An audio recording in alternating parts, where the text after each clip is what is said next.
So a third and short. It's third. Yeah, I think so. Right now, backed up on your own 30. This one has to be a move.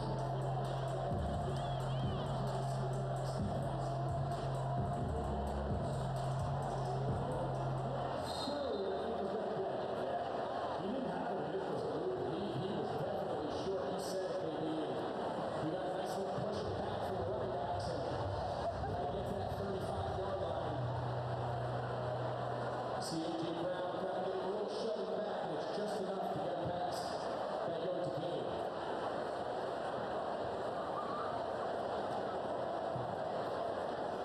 There it is. That did it. Drive continues. First and 10 with 7.5 to play.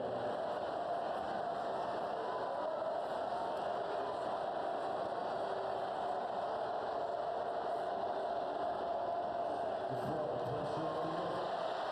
Looking for someone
deep zones.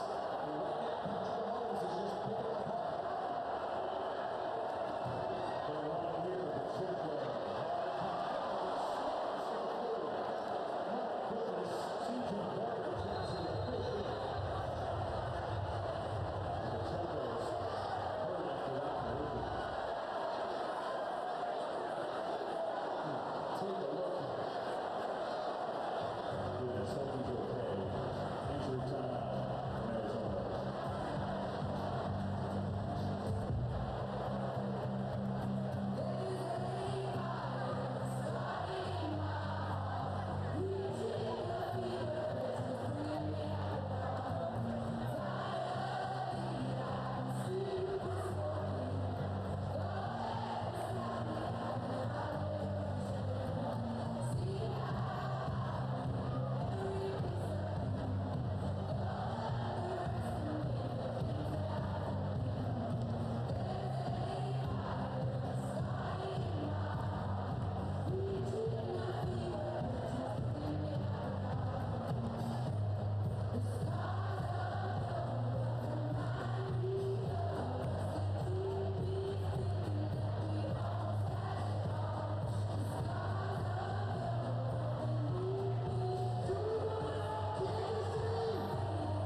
So the key is here with Kansas City. Looks like they're going to take a timeout and they will.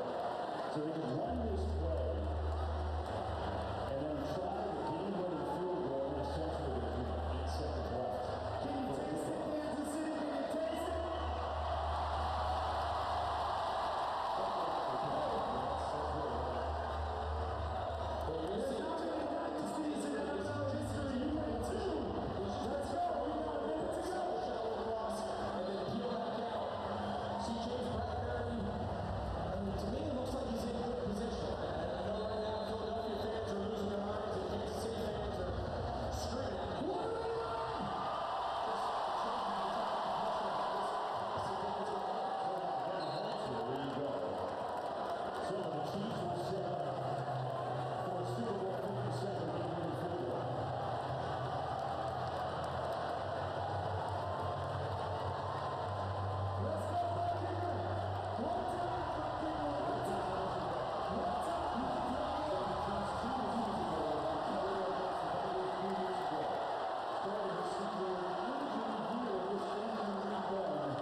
57 in Glendale, Arizona. Thank you for joining us tonight. I'm Marissa Holloway. And I am Lucas Geisler. We will have plenty of Super Bowl coverage tonight. We have crews downtown Columbia, at Academy Sports, and even in Kansas City. But we are first going to turn things over to ABC 17's Chanel Porter with highlights from the big game itself. Chanel, wow, that's the only thing that really comes to mind for me, at least, at this point. That was an incredible game. Yeah. I'm trying to look down at all of this, like, where do I even start? Do I start at the beginning of the game, the second half, the Patrick Mahomes injury? Let's just start from the top, I guess. Both of these teams are coming into today 16-3 entering this game, top seeds in the AFC and NFC. Let's kick off these highlights and see what we got. The Chiefs are going to win the coin flip, but they're going to defer to the second half. Eagles starting it off with the ball. See what they can do from the jump. Someone's got to set the tempo here. Hurts. He's going to get it over the middle. That's Dallas Goedert. First down. Driving early. This drive continuing. Hurts. He's going to fake the handoff. Devontae Smith. First down.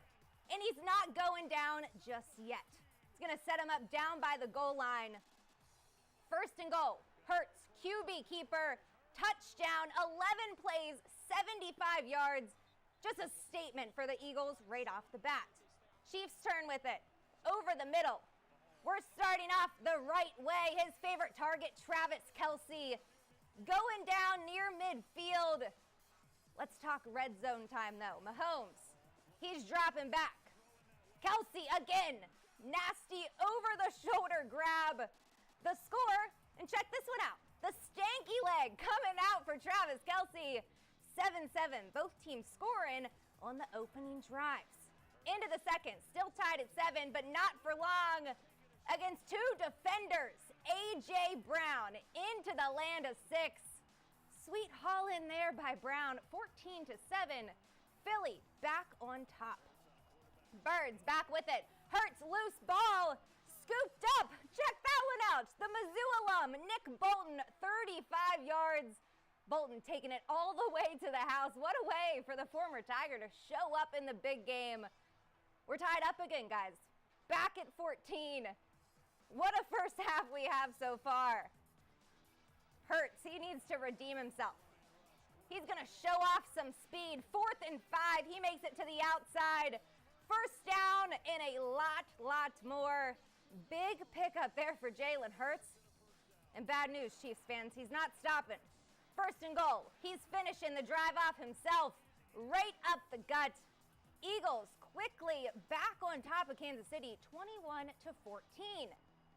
Mahomes is going to get one last chance, though, before the half. 3rd and 15. He's scrambling. Still trying to find somebody. He's going to pick up a few yards. Brought down, but not a good sign. Brought down by that bad ankle. Mahomes is going to be limping to the bench. It's what we don't want to see before the half. Birds, last spot before the half. Bolton again, a big time stop, and the Eagles going to end up settling for a field goal. 24-14 is the score at the half. Eagles up 10. Mahomes has 30 minutes in a Rihanna performance to tape up that ankle. He has some time to do it. Mahomes out and ready to go after the break. Over the middle, Justin Watson, first down. KC now down by the goal line. Mahomes, the handoff. The rookie, Isaiah Pacheco, in for the score, 24-21. Chiefs right back in this thing. Still a third. Eagles back with it. Again, check it out. Mizzou alum, Nick Bolton, 3rd down stop. He's all over the place tonight. Birds, again, settling for that field goal thanks to Bolton. The lead back to 6. Now we're getting to the good stuff. 4th quarter, Mahomes, quick release to the sideline. Juju Smith-Schuster making an appearance. First down, right down the line. Chiefs by the goal line. Mahomes, Kadarius Toney wide open, walking his way into the zone. Casey back on top. Chiefs are going to force a punt. Toney back to field it right after his score. It's looking like he's going to get stopped up back there. But check it out. Reverse. He's cutting it all the way to the other side. Guys out in front of him, taking people down. He's not falling down just yet. 5-yard line he's taken down. Tony coming up big. 3rd and goal into the end zone. Mahomes to Sky Moore for the score. Chiefs now up 35-27. Under 6 minutes to go. Hurts downfield. Devontae Smith hauls it in. The Birds just not going away. Back down by the goal line. Hurts putting his team on his back. Gets the score, but they need the 2. Hurts again, keeping it himself. Back and forth we go. Tie ball game. Jalen Hurts not going down without a fight. Mahomes needing another game-winning drive. He's got some time. Can't find anyone, so he's legging it out himself. That ankle must be feeling better. Brought down by the 15. First down the handoff. McKinnon taking the smart move. Sliding at the 1-yard line. KC now having some time to run this clock down. Harrison Butker, 27 yards out. Knocking it right through the upright. Redeeming himself from a missed one earlier. And that's all we got. The Kansas City Chiefs with the second half comeback to secure the Super Bowl win. Here's Nick Bolton himself. What a game he had. Let's hear more of what he's got. Again, give those guys a lot of credit. Yeah, man. Yeah, he's a phenomenal player, man. Able to beat you with his arm. He threw some incredible balls today, and also with his feet. So, yeah, man, it was a great test for us on defense, man. We're just happy to find a way to win. You can smile. You can smile. You never smile. No, man, I got a lot of emotions going on right now. No, man, yeah, it's just a real moment for me. Oh, man, that's special. We got a lot of great guys coming out of Mizzou, and just to be an elite company of those guys playing the Super Bowl, man, that's special. It's just a credit to God, credit to the guys around me, my teammates and my coaches as well.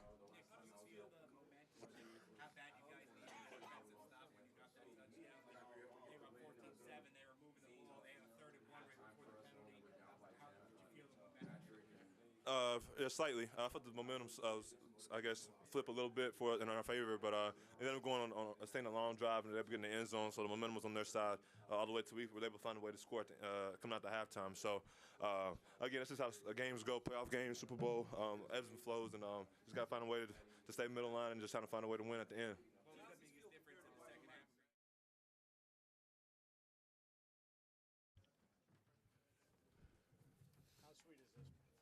Oh man, it is it's the greatest feeling in the world. Being on top of the mountain, being here with the guys that we did it with the coaches we did it with, through all the adversity. There's nothing I can say that can really explain how I'm feeling right now. Being at the top with my brothers and my teammates is it's the best feeling in the world.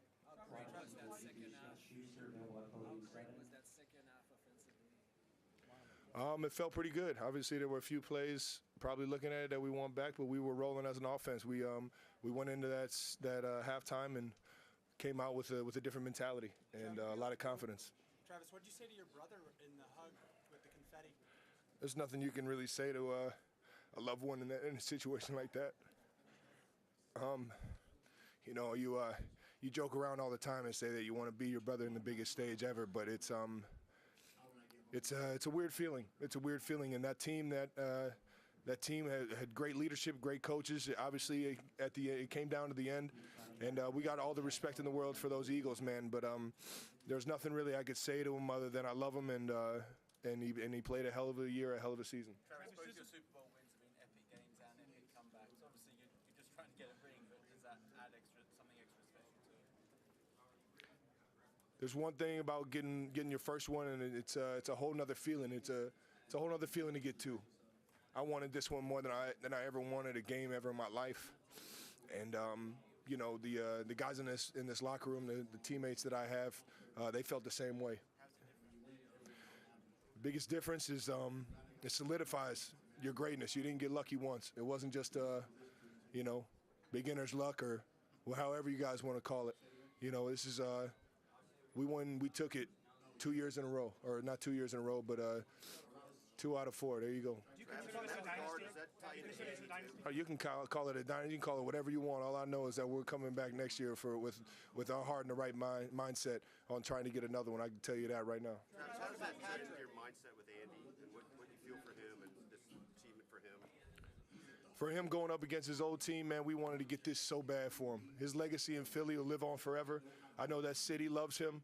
I know that organization loves him. But, you know, ever since he's been here in Kansas City, I've seen it firsthand, him pour his heart and his mind and his soul into this organization, into this team, and lead a group of men. And you can call it what you want. That didn't happen in Philly. It happened right here in Kansas City. And there's a lot of pride knowing that he's had success in 2 different organizations, but this was the better one. And your love for him, is that pretty fair to say is off the charts? Man, I tell you what, I'll do anything for that guy. Absolutely anything. Travis, how tough is Patrick Mahomes just out there today? Toughest son of a gun you ever met, man. That Texas gunslinger ain't gonna let nothing get in the way. Travis, you're on 9 consecutive playoff games with 7,000+ yards receiving games. Do you consider yourself one of the greatest ever? I consider myself a very valuable weapon to the Kansas City Chiefs, and I put a lot of pride and a lot of honor making those plays for this organization and my teammates, man. Can you talk about the defense, the job that they did, especially Bolton cutting up that scoop and score? It is that's what really kept us in this game and propelled us and gave us a chance as an offense to be able to go out there in the second half and perform. Our defense, Coach Spags and Frank Clark, Chris Jones, Bolton, you name it, man. The guys played their tail off. That rookie secondary, all the young guys that we had stepped up big when we needed it most, and strained to finish when we needed it most. And that's what you saw out there was a lot of guys playing for each other. Travis, what about Andy said at halftime? You guys go in with 7 points on offense in the first half, and then 24 points. Let's go be ourselves. Let's go out there and be ourselves. Play with a little more fire. That was essentially the end of the discussion right there. It was just play with more fire for the guy next to you. It's never a battle of want. Everybody wants it, man. It's the ones that can bring that energy and bring the focus to be able to finish, and that's what you saw out of us today. Was that Andy who was saying that? It was everybody. Everybody was in on that. What about Andy's demeanor and the way he leads? What is it? How he's He's the ultimate challenger. He can relate to you and bring the best out of you. I wish it was easier said than and I wish I could explain it, but that's what makes him the greatest. That's what makes him the greatest. Be able to have 53 grown men and find a way to challenge them without disrespecting anybody, and find a way to challenge them together. He does it better than anybody I've ever met in my life, man. And I owe a lot to him, and you know, I respect his leadership, and I try and be as much of a leader as he is to everybody else. On that Kadarius Toney touchdown.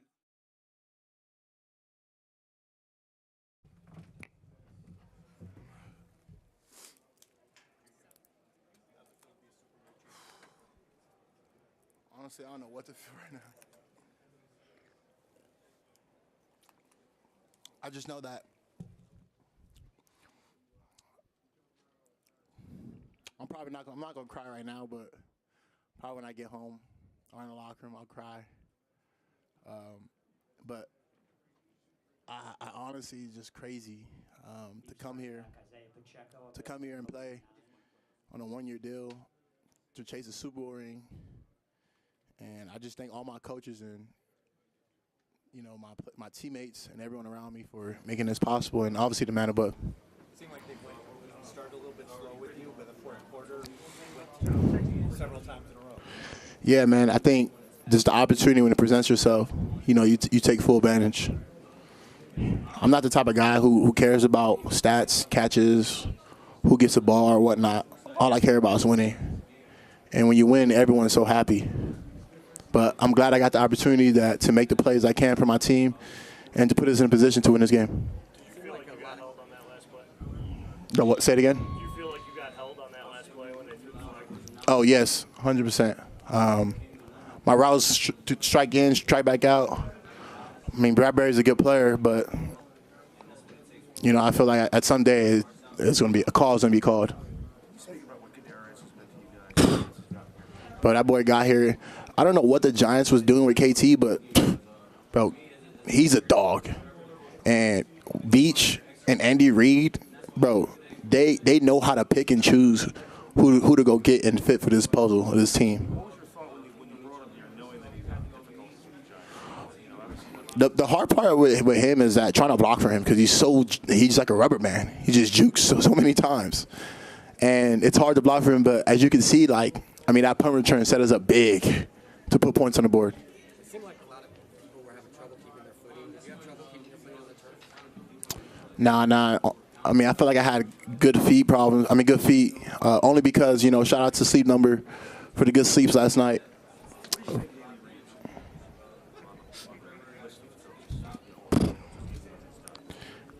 Bro, for him to be the all-time winning coach for both teams today, that says enough. He's definitely up there, and that's why, I love playing for him, man. I love Andy Reid, man. Y'all don't know him personally, but that dude he's such a great dude, man. He's for the players. He's not a coach that's gonna, drive you and abuse you. He's the type of coach that's gonna help you and put you in the best position possible for you to go out there and perform. Me and KT were hurt last game. All last week, we did not practice. He looked out for us. And our training staff, I want to give a big shout out to, Pat, Julie, the trainer, she helped KT to get to where he was at today. David Glover helped me get to where I'm at today. After the game, the AFC Championship, I couldn't walk. And I came out here because I believed in my staff and I believed in them to get me to where I'm at today. And I just want to thank them. But, yeah, Andy Reid, for sure, one of the greatest coaches to ever play to coach this game.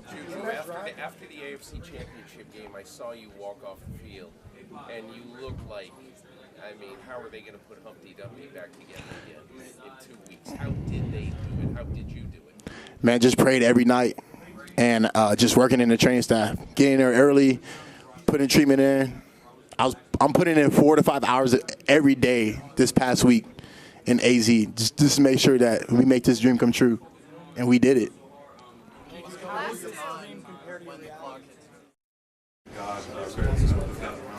Feels amazing. The last time I was at one of these was after the 2020 season when we lost to Tampa. So glad we were able to get the win. It was a, tough halftime for us, knowing that we're down by 10. I thought Patrick and Kels did a great job kind of rallying the troops, getting us motivated to go out there. I believe we scored a touchdown on our first drive. And then I thought special teams, with the punt return, made a big difference for us to then, get another close touchdown. I think Kadarius Toney got us inside the 10. So it feels amazing just to see all the confetti. You try not to think about it too much leading up to the week. I guess 2 weeks of preparation. But, it's amazing now that all the dreams, all the visualizing that we're going to win came true, and now you can experience and relax and enjoy the win. Harrison, what about the dreaming and visualizing for you of kicking a game-winning field goal in the Super Bowl? Yeah, you got to take it one kick at a time, and I really try to focus on the process, but those thoughts go through your head all the time. You get asked by media the whole week leading up to it about the game-winning kick, all those things. I try to just focus on one kick and focusing on the process. Obviously, in the first quarter, missed that first field goal. Didn't really feel great in the warm-up, but, you got to keep working on it. Not think about the what ifs. What if you make one? What if you miss one? You just got to go out and focus on what you can control. And, I kind of had the easy job there. The offensive line did a great job blocking, great snap, great hold. And, thankfully that ball went through, and all glory to God. Harrison, how does it compare kicking the game-winning, Super Bowl-winning field goal to what you dreamed of as a kid when you were growing up? Yeah, that's what you dream of as a kicker, getting to the Super Bowl and have a game-winning kick. And, it's crazy to think that that's now happened. What is it, a walk-off game win? I don't know what it is when there's time left on the clock. But it's an amazing feeling, and I'm just so happy now to be with the Chiefs organization with, great leaders. And Patrick did a great job leading us to this victory. Is it different than the first one? Yeah, it's good. Nick, what was your message to the team in the locker room? Going into the San Francisco game, we talked a lot about, that we knew we were physically tough, and I just wanted to remind them how mentally tough they were. So going into that game, we talked about some failures that we had in our lives that we've overcome to get into the position that we were in last week and obviously into this position that we're in this week. So I just reminded them of that Well, there was Nick Sirianni, and we heard from a series of Chiefs players, but now it's time to hear from Big Red himself. He got his second ring, and there he is. I'm sure a lot of energy from that chubby guy. He's got some stuff to say. I'm going to just, if I call it. Got it. You were 10 points behind at halftime, Coach. What did you say to your players at halftime? Yeah, listen, we were right there. I don't have to motivate these guys too much. They're very motivated to do well, and we were down by 10 points, so it's not that much with the way our defense plays and shutting people down, and the way our offense plays by scoring points. So it's just a matter of straightening out a couple things, and the guys always believe. They never don't believe. They always think they're in the game. Hey guys, I got no help in here, so I'm going to call you out. Just let me do it right here. Say it. Andy, what did you tell Patrick? I told him I love him, man. I'm proud of him for leading the way there. And this started all the way back, in the preseason. So in the off-season program, he's a humble kid, man, and he works his tail off. And as a coach, you respect everything that he does there. Adam. Oh, go ahead. Say it. The 2 touchdowns you had in the third quarter, the fourth quarter, it seemed like similar plays. Was that something you had spotted just in scouting and film work that might work? Yeah, they were different plays. They're good. My assistant coaches are unbelievable. I mean, Eric Bieniemy with the game plan and coordinate the thing, and then the young guy, all these young guys I've got contribute, and they've all got their spot in which they put plays in, and Greg Lewis, David Girardi, I mean, they all added plays in there, and heck, they all work. They never tell me which one does it, but these plays show up. Adam.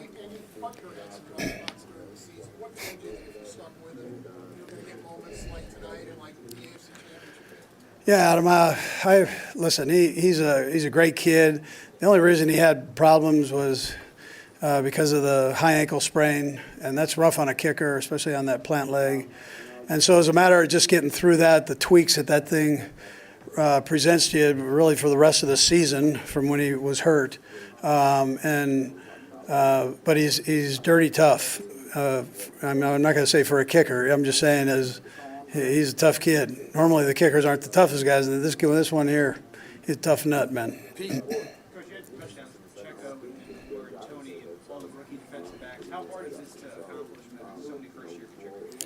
Yeah, I'm proud of those guys, all of them, the young guys. I mean, heck, we have all these rookies on the back end of the defense, and they kept getting better every week. They brought great energy. Pacheco and the guys on the offensive side, MVS, Juju, KT.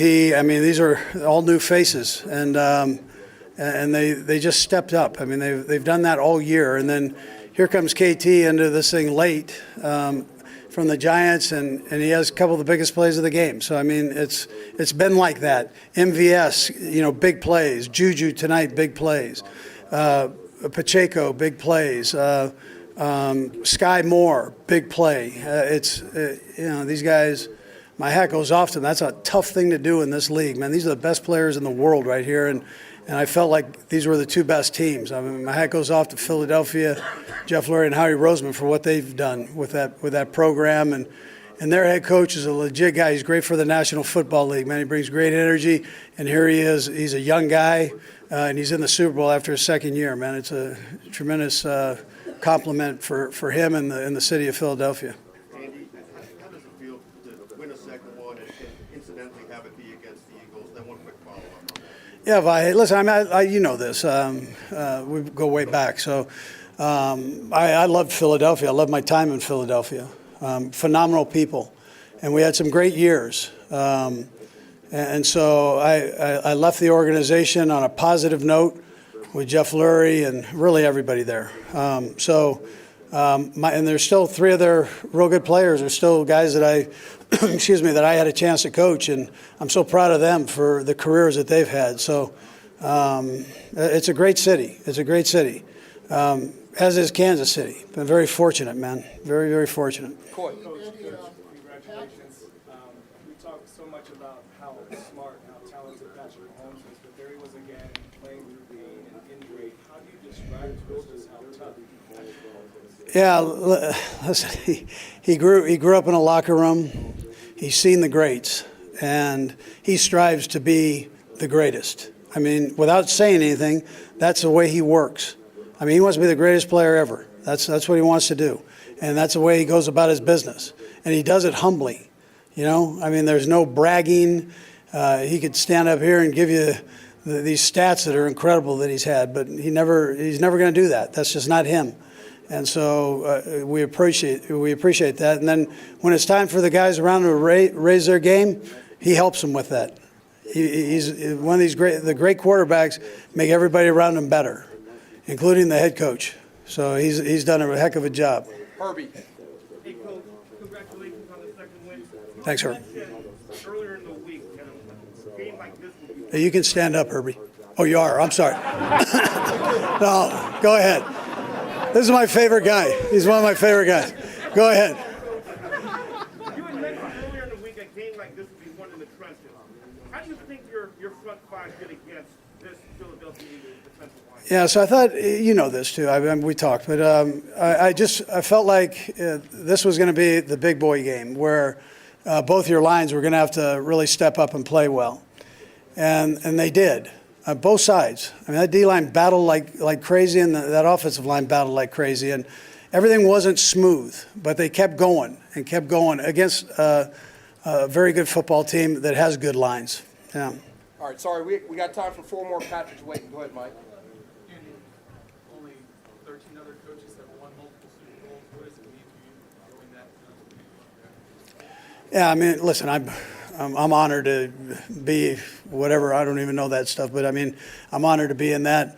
I've been very fortunate. You know, I've had a lot of great players that have helped me get to this spot and great coaches. So I respect the game, though. I respect all those guys and the jobs that they've done. And if I'm mentioned with them, I have to think about that one for a while. Right here, Coach. Andy. No, you're not out. It's him. Thank you. Andy, you said earlier in the week you didn't know what your future was going to be. Fox said before the game that you might have a decision to make. You said you might have a decision to make after this game. Was there any chance that this was your Listen, I mean, I look in the mirror and I'm old. My heart, though, is young. I mean, I still enjoy doing what I'm doing. I got asked that 50 times here. And finally, I just go, whatever, man, whatever. And that's a good friend. Jay Glazer's a good friend. So, I mean, he's probably telling me to get my tail out. I'm too old. But I'm good with what I'm doing right now. So. Yeah, Coach, okay, just back to the game. Halftime, you're down 10. Get the turnover on defense that helped out. What do you say to the team at halftime? Hey, Yeah, listen, we were down. You're right. We were down by 10, and that's not a lot with our defense and our offense in this type of a game. I mean, you got two of the best teams in football playing, so that's not a lot of points. And you just got to hang with each other, and good things will happen. And that was all I had to say. Listen, these guys are all in. They do a heck of a job. We have some great leaders on this football team. Last one, Adam. Yep. sure I understood what you said earlier. You will be coaching the Chiefs again next season? Well, listen, Adam, if they'll have me, I'll stick around. Yes. Yes. All right, thank you. Yep, thank you, guys.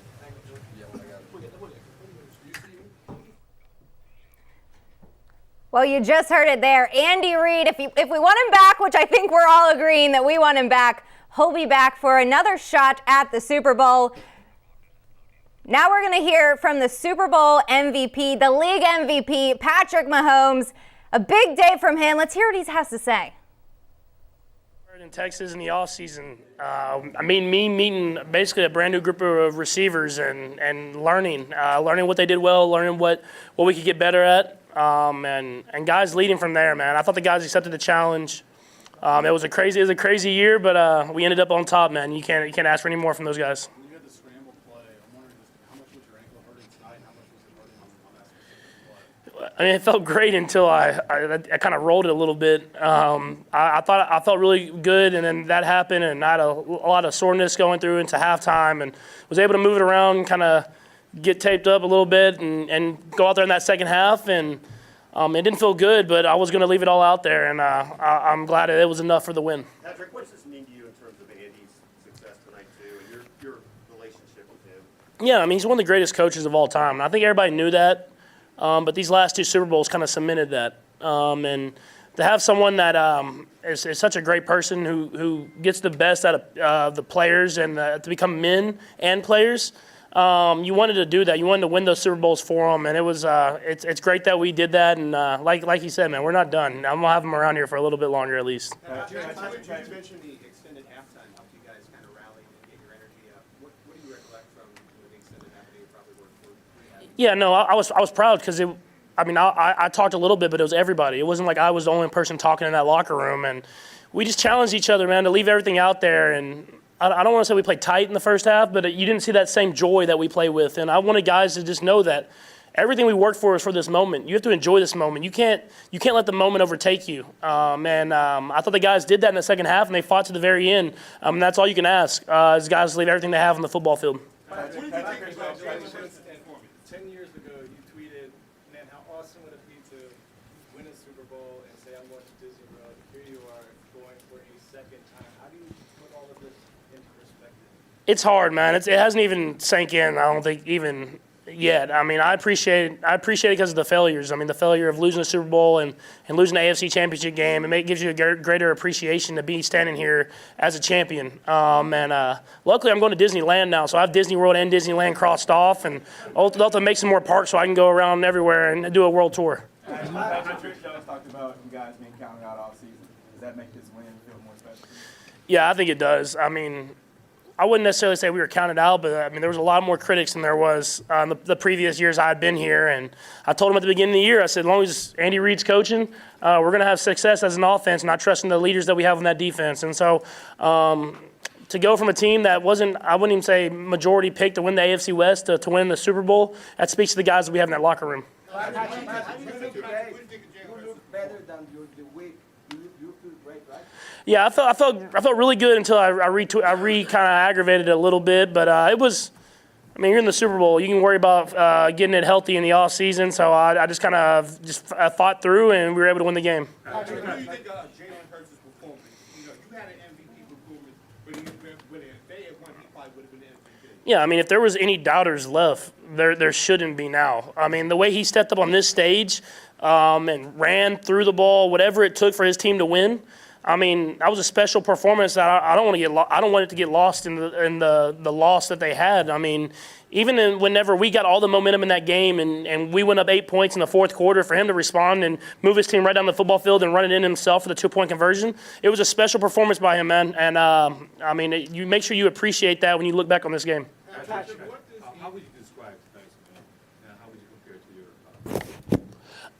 your The first Super Bowl I thought was, I mean, obviously I didn't win it the first year that I started, but I thought the first Super Bowl was just kind of like, oh, this is amazing. Like, we won the Super Bowl. Like, this is happy. Like, you're just like a little kid winning a prize at the fair. I mean, whereas this one, you've dealt with failure. You understand how hard it is to get back on this stage and to win this game. I mean, I played in a Super Bowl where I got blown out, where it was I got all hyped up, and then you go out there and you don't do anything. And then I'll lose the AFC Championship game in overtime when I thought we had a chance to win the Super Bowl that year. And have a full brand-new team and have to go through the strain of being better and better every single day, it gives you a greater appreciation for winning this game. Patrick, do you feel like this is a greater achievement for the team than the last Super Bowl championship? Yeah, I mean, it's a brand new team. I mean, every Super Bowl is something that you'll have for the rest of your life. I think there's only like 12 guys that were on that team that won that first Super Bowl. It might be a little bit more, but so have a brand new team with a lot of rookies playing that stepped up. I mean, we were down 10 points at halftime to probably the best team in the NFL all year long, and they're known for getting ahead of teams and kind of finishing the game off. And for those guys to step up and make those plays in that second half, man, it just speaks to the hard work they put in every single day. And luckily, a lot of those guys are young, so we'll have a lot of those guys back next year. How do you think it helped you as a player to have to break in a new group of receivers all this weekend? Yeah, I had to become a better leader. And I've always vocally talked, but I had to take a next step in my leadership ability of how I showed guys how we work and how I couldn't let the little stuff slide because we have such great players around me that have done it for so long. And I had to teach the culture that we have here that I learned from Alex Smith and I learned from Derek Johnson. I had to teach those guys the culture of how we work and do things. And luckily for me, I have guys like Travis and Frank and Chris that helped me out with that as well. And man, I was proud of those guys, man, how they responded in this big game. Patrick, the second time you come from behind in a Super Bowl. I know last Monday we were talking that you have ready to have dinner with Elway, with the Manning brothers, with Theismann, Staubach. What are your thoughts about this? Yeah, I mean, it hasn't even sunk in yet. I mean, to be down to a team like that and to come back and win the game, I wish I'd make it easier and not be down, but I feel like I play better when we are down. So I'll try to do whatever I can to learn how to not get in those situations and just start fast and finish faster. But you'll look back on these games the rest of your life, and you'll watch these games when they're on TV and stuff like that. And I'm just glad I get to enjoy it with some of the best men on earth. Patrick, did you have to get a painkilling shot at halftime? If not, what sort of treatment did you get at halftime on the ankle? I did not get a painkilling shot, but we did some stuff to get it ready to go for that second half. Andy mentioned a lot of different guys that make plays. How about the one that Jerick McKinnon made in the moment, not getting in the end zone? Yeah, I mean, to have a vet like that who knows, I mean, all year long he proved how smart he was on that football field. He's like another quarterback back there, and he made it a little closer than I wanted him to. We talked about it in the huddle before the play, but we needed it because I ended up losing so many yards when I was taking those knees. So it was a smart decision on him, and in that big of a moment, you want to run in and just score the touchdown. But we work on that stuff every single week to prepare ourselves for those moments. And I want to give a credit to Eric Bieniemy because even though sometimes we get tired of listening to them talking about those moments, they always seem to happen in the biggest games, and he makes sure we go over the details every single week about them. Hey, Patrick, what made a difference for you guys coming back from 10 down in the second half? I thought guys they embraced the moment. I think that's the biggest thing is that first half, we were playing, we were doing some good stuff, but I felt like guys were getting consumed by everything around us and not just going out there and playing and enjoying this game that we've played since we were little kids. Guys talked in the locker room, and we just said, let's leave it all out there. Let's leave it all out there for 30 minutes and see what happens at the end of the day. And I thought guys did that, and I think the biggest thing was the offensive line. I mean, the way they were able to protect me in that second half whenever we couldn't use those chips, we couldn't use that stuff to help them out against a great defensive line. That's the reason we won this game. Patrick, what went through your mind on that play, that 26-yard scramble you took? It changed the game. Take us through that play, but it definitely wasn't the best of the game. They did a good job of covering the guys that I wanted to throw to. That was the biggest thing, and I got it going upfield, and how the D-line rushed, it left the lane, and I thought once I got out, I don't know if you can see me running, I felt like someone was just right on my back the entire time. I haven't seen the play, but I'm like holding the ball up here somewhere. You just try to get in field goal range, man, and we have a great kicker, and you want to give him a chance to kick a field goal or score a touchdown, and we were able to get in that field goal range. We were smart at the end there, and he was able to kick the field goal to win the game. We'll do a couple more. We'll go to Steve. Go ahead, Steve. Go ahead. Patrick, to talk about Andy retiring. What do you think about that? Yeah, I mean, it was news to me, and I mean, obviously, Coach Reed, I mean, he has every right to retire. He's done so many great things for so long, but I could tell by the way how much he enjoys this that's not anywhere in the near future, and I know that we'll have conversations before that moment happens, and whenever that time is right for him, we'll embrace it, man. But I'm glad that he's sticking around because we feel like the job's not finished. Last one right here. What did you Go ahead, discuss right in the second half? Nope, right here. You talked about Andy gets the best out of you. Travis got emotional, talked about his leadership. And what does he mean to you guys, and how does he get the best out of you? Yeah, it's because I don't want to talk about all coaches, but he's the best coach I've ever had about how he connects with players from everywhere. And I think you heard Frank Clark talk about it during the media week that we did, is no matter where you're from, he can connect with you, and you can tell he cares about you as a man as much as he does about a player. And so if there's something that's going on in your life, he's going to ask you about it. He's not going to worry about how you're practicing or hey, he needs you to be better here and here. He's going to ask you what's going on. He's going to get that info from you, and then he's going to do whatever he can to help. And I think that's been the biggest thing. That's why every player that leaves Coach Reed talks so highly of him, because it's not about, obviously he wants to win football games and be great, but he cares about the men that step in that locker room and how he make them better whenever they leave it. Okay, thanks, Patrick. Appreciate it.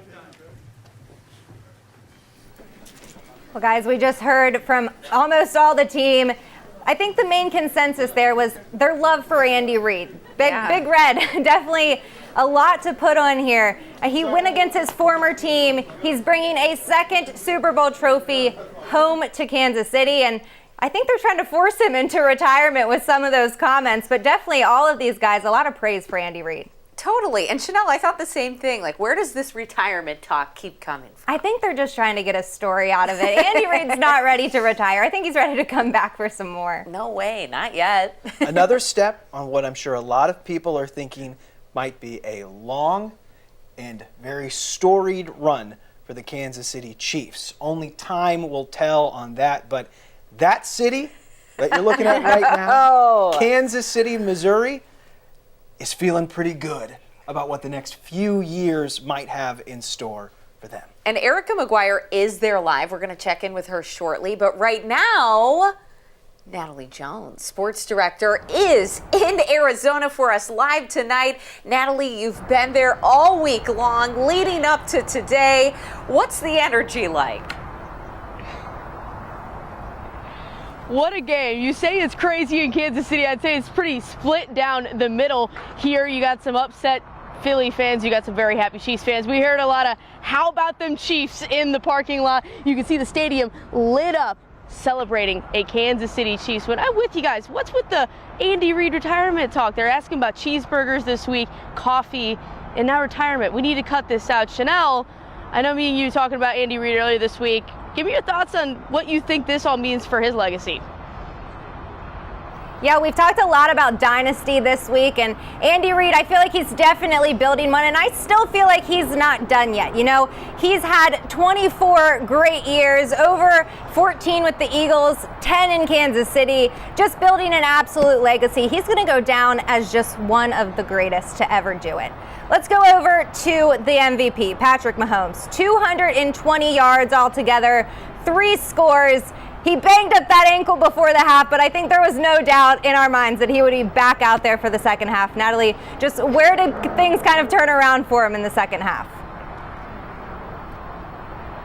It was a tale of two halves completely. Maybe that first half, you kind of had people a little nervous, I think, and then Patrick Mahomes goes down, and that's when people really start to worry. You see a lot of pain on his face. He comes out in the second half. He said he obviously did some things at halftime to get ready to go in the second half, and he really just took over that game. 3 straight scoring drives. Helped that he had some help from the rookies out there as well. But Patrick Mahomes, if we haven't learned to not doubt him at this point, when are we ever going to learn? He had an absolutely stellar game. It's spot on for an MVP season and spot on for a Super Bowl MVP. He's building something here. A lot of dynasty talk. I don't know if we're quite there yet, but it's a big step. They definitely had to win this one in order to start stepping towards something a little more special in Kansas City. Well, we definitely have to talk about the Mizzou alum, Nick Bolton. He came up big. He could have had 2 scores, but they ended up calling that one back. He had the scoop and score, though. He had some big-time stops. He led the team in tackles. Just what's it like having a guy from right here in Columbia show up so big in the big game? He's the first Mizzou Tiger to score a touchdown in a Super Bowl. How about that? I never thought it would come on the defensive side of the ball, but it did. How about Nick Bolton? What a game. I think he should have had 2 scores. Let's give it back to him. But I mean, it just goes to show all this hard work. Nick Bolton, a lot of people may not know, one of the most intelligent people I think I've ever spoken to. He knows the game. He has such a high football IQ, also just such a great person. So very happy for Nick Bolton. He was so grateful to be here all week. It was awesome to see that smile on his face and really just taking it in. You could tell in opening night he was looking around, taking in all the sights, and now back here behind me, he is a Super Bowl champion for the first time in his career. His first time going to a Super Bowl, he wins the first one. Maybe they'll go next year. He'll win too. You never know. All week leading up to this, we've talked about the Kelce brothers going head to head. Mama Kelce, she was at the end of the day gonna have a winner, gonna have a loser. Travis, a big one, 6 catches, 81 yards and a touchdown. After the game, we heard him getting a little emotional. You know, he's talked all week about just the feeling he's gonna have taking down his brother, but really at the end of the day, it's a lot of emotions hugging his brother there after the game. I can't even imagine what that must have felt like. You know, you're so happy on the inside, but then you go to the other sideline. They said this week the first thing that they were going to do is go console the other brother, which one ended up losing this game. And Travis Kelce, you could definitely see the emotion written all over his face after this one. You know, he said multiple times this week his brother really for a lot of his life, his lifeline got him back into his football career, really saved his career and saved his life trajectory in a lot of ways. So it definitely had to be a tough one, a bittersweet one for Travis Kelce. But what a game. I mean, come back and just kind of have the end to this season that he had. He obviously had some back issues and people were worried about going into the AFC Championship game. Didn't seem to be bothering him tonight, though. Made a lot of acrobatic catches out there. He had a good game, but you got to feel for one half of the Kelce family. Natalie, I've thrown a lot of stats out with you, but let's just talk about the guys that don't show up on this stat sheet. We said all week it was going to be one in the trenches. The Eagles led the NFL in sacks this season, and that Chiefs offensive line, I'm going to say they held up pretty well. They did not allow a single sack in this game. It was really one in the trenches, right? It definitely was. We said all week, Chanel, it was going to be a fist fight. It was definitely tough. All four quarters mattered in this game. They were competing every single snap, but they overall came on top. To stop a team like the Eagles, who leads the league in sacks, that is a tough thing to do. Mad props to that Chiefs offensive line. They kept Patrick Mahomes pretty clean tonight. The only time that he had any issue was that ankle when he went down, but you can't even fully blame that on the offensive line. A lot of factors went into that, but offensive line really stepped up today. A lot of people doubted them. No one even picked the Chiefs on the Fox pregame show. I knew it was trouble when they did that because the Chiefs, they don't like to be doubted. They love to be an underdog, I think. Going into this game, we didn't know who was going to be that guy to step up, but we saw Kadarius Toney, a big-time punt return, taking it back to the 5-yard line, just setting up the Chiefs for a little more momentum. I don't know if I thought going into this game that he would be the guy to step up, but he sure did. It's funny because early in the game, he really was kind of a non-factor, you know, but then he comes with the longest punt return in Super Bowl history to set up, and then a wide open touchdown later as well. I mean, a midseason pickup for the Chiefs that really paid off.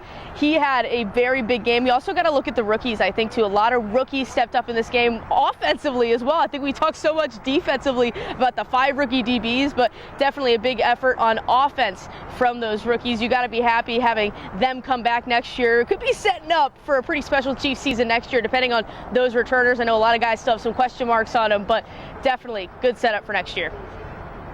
Yeah, Natalie, looking back at it, Isaiah Pacheco, 76 yards and a touchdown. Sky Moore, we saw a touchdown from him. You mentioned the rookies. You know, I'm sure before this game there was some butterflies there, but they definitely put all of that aside, showed they were ready for this game, and like we mentioned, they were really doubted going into the season, even going into the game. Everyone before the game rooting against them. A lot of people really weary of, you know, having this many rookies. I remember when we were at training camp, Chanel, and that first day that fans were allowed at training camp, Steve Spagnuolo said, you know, I love having young talent, but this is a lot to have. And I really think it did pay off for them. And, you know, next year, I think they're really going to be stepping up. And I talked to these rookies this week, and they said, you know, it's just a football game. In the end, that's really how they've been approaching it all week long. It's a 100-yard field, just like they played all their lives. And I think that was the right mentality. It obviously played off going into this one. All right, Natalie, obviously a lot more to talk about. We're going to check in back with you in a little bit. Right now, we're going to send it to ABC 17 chief photographer Chris Bryant. He's going to be live from Academy Sports in Columbia. Chris, that store is going to be selling Super Bowl champion shirts. I'm sure those fans are just jumping on top of them, ready to go. Chanel, Ethan Hines was out here with me when we got here, probably right about 10 minutes right before the game was over with, and when there was already fans out here. There were fans here ready for this championship gear. Now, the store it's been open for a little bit, but check this out. One of the shirts you can pick up and grab for yourself right here. Look at that. 3-time Super Bowl champ shirts right there.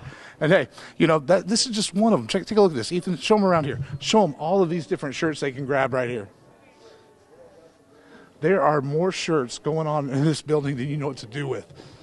Long sleeve, short sleeve, championship gear. They've even got some of the AFC championship gear still available for you too if you wanted to come over here and pick that up. But as Ethan's walking us around here, the people are grabbing this gear right there. There's some fans right there.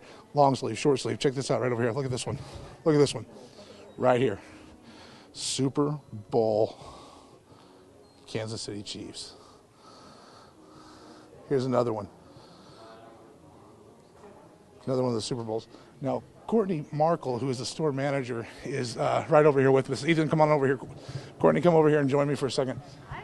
You guys opened up 15 minutes after the game closed? Yep.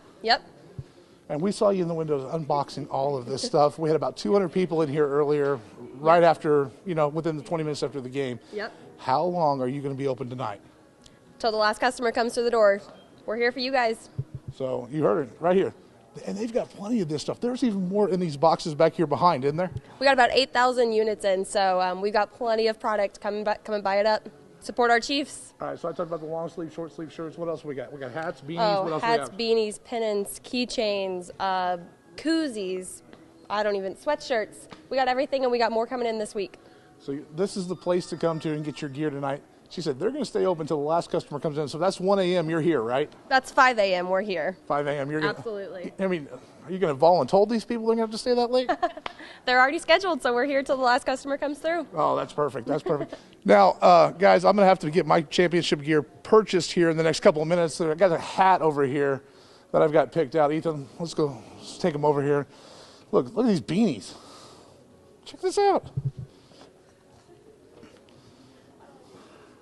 3-time Super Bowl champs. That's going to come in good if we ever get some more snow this February. So Chanel, Lucas, Marissa, we're going to send it back to you guys in the station. But right now, if you guys need your championship gear, Academy Sports here in Columbia, they will be open until the last customer comes through these doors. Okay, Chris, I'm going to text you my order. That's what I was honestly just thinking about. That is texting. Do it. I've already gotten about 5 or 6. Have you? Okay, next time we come out to you, Chris, I want to see you try some stuff on. Will you do like a little hat model for us? Okay. Now, if Andy Reid is Big Red, I'm like a huge black stallion. I'm a 6X, okay? About the only thing I can buy is this like a little beanie hat over here. Well, let's see the beanie hat. I love it. The only thing that'll fit my head. I would take a beanie. You see the beanie hat? We would take one. Okay, hang on.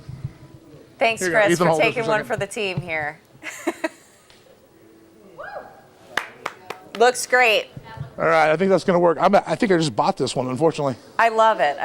Yeah. Okay. You got to buy that one now, unfortunately, just so you know. And Chris, I'll be honest, when we first talked about this story, we knew that they had the boxes of the championship gear in the store, and like the superstitious part of me is like, oh man, just knowing that the shirts are already printed, it makes you nervous. But now, all that is gone. And Chris, I mean, you've been seeing customers come in. Have you talked to anybody? Are they telling you, they just had to come right to the store? There was a group about 8, 9, 10 girls that showed up here, and they were so excited that they were the first ones in line.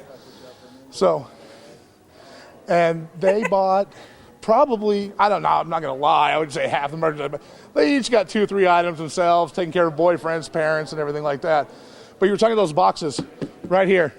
Here's these boxes. All these right here. There's more back here behind, underneath. So when she says they got 8,000 pieces, she's not kidding. Yeah.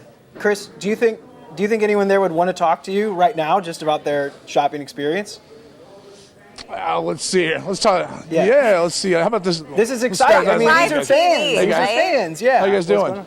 Hey, we're with ABC 17. Yeah. We are currently live on the air right now. Okay. How about those Chiefs? It's a good sport. Go Chiefs! How did that feel? It felt awesome. All right. Yeah. Now you got out here. You were here getting your stuff, your championship gear. Yes, we were. Okay, so why did you come out this early to get it so you can rep it at work tomorrow? Yep, that's the plan. That's the plan? Yep. Chris, so how much are you spending tonight? You buying sweatshirts? What do you got so far? So you got a T-shirt? I just have a T-shirt. Yeah, we have several family members back home that we're buying for too. So you getting them all? Probably $200. Okay. You get one of these little beanies, man. This thing. I saw those. This is nice and nice and warm. Yeah. My head is sweating right now. I'm sweating. I can see that. Yeah. Hey, Chris, but that's because we won. Well, of course. Of course. Yeah, Chris, can you ask him what was his favorite play of the game? What was his favorite we'll let moment? you get back to your shopping. Great, thanks. What was your favorite play of the game? Probably the last one, I guess. The field goal at the end? Yeah, absolutely. Well, come on, the Mahomes scramble.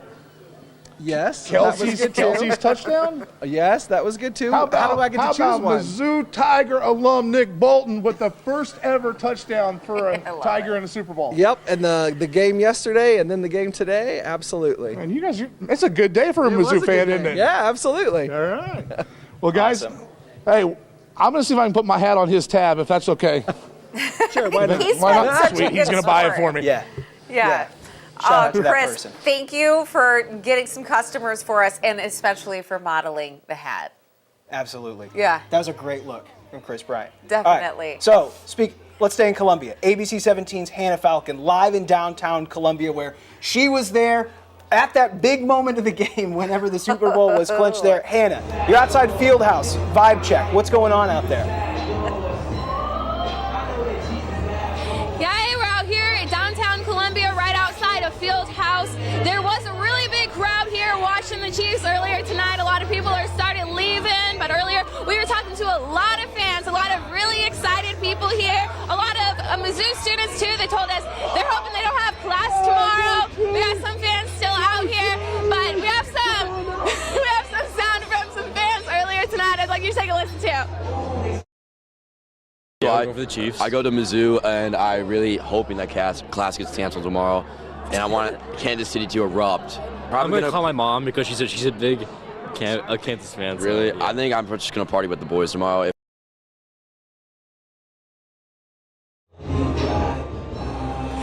Yeah, so there were some people we talked to earlier tonight. As you can hear, the music is still loud out here, though the patio's cleared out. I can tell you, ever since they watched the Chiefs win the Super Bowl on those TVs right there, they have been playing the victory playlist here at Fieldhouse. Reporting live in Columbia, I'm Hannah Falcon, ABC 17 News. Hannah, thank you. And funny story, my husband was driving with my three-year-old past the field house today. My 3-year-old said, "That party looks fun. Can we go there, Dad?" Was he wrong?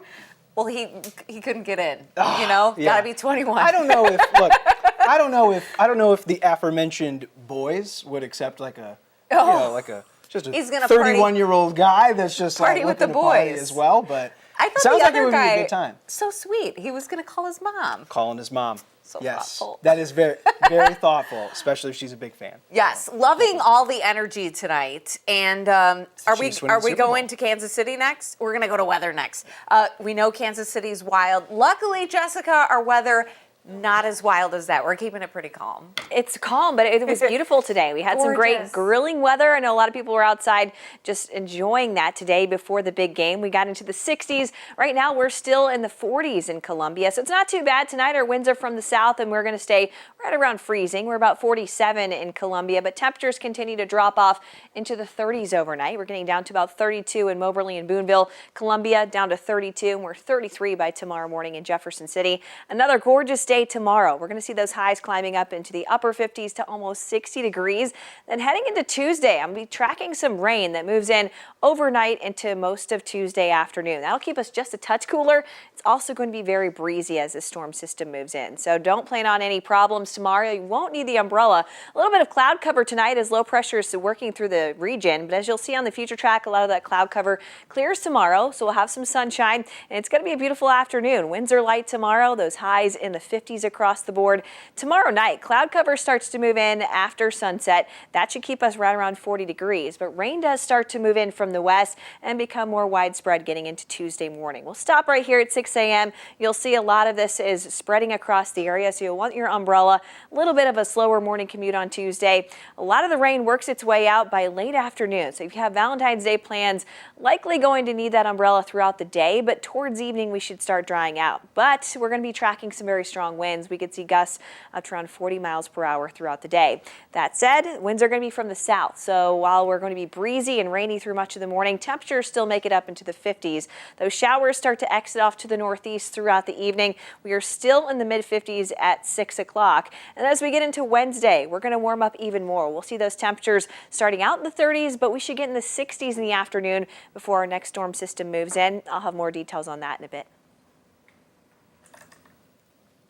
All right, Jessica, thank you very much. Well, we've been talking about Kansas City. The atmosphere there, we've been checking in live, has been absolutely wild. So right now we're going to go live to ABC 17's Erica McGuire. I have no idea if she'll even be able to hear us in her ear tonight. Erica, the fans have been getting pretty rowdy around you this evening.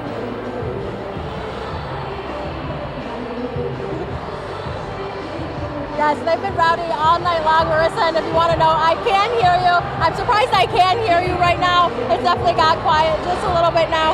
Now it's safe to say the party here in Kansas City isn't going to stop anytime soon because the Chiefs have won their second Super Bowl in the last 4 years. Now, as you can imagine, when the Chiefs claimed victory, the crowd went wild here between fireworks going off, confetti, even one fan was pouring champagne down to the fans down here on the first level. Now, as you can see, the crowd is still going here at Power and Light. Fans were chanting MVP for Patrick Mahomes. A lot of fans here tonight were in Patrick Mahomes' jersey, showing their appreciation for the quarterback. Now, there was some brave Eagles fans in the building tonight wearing Eagles jersey on Chiefs territory.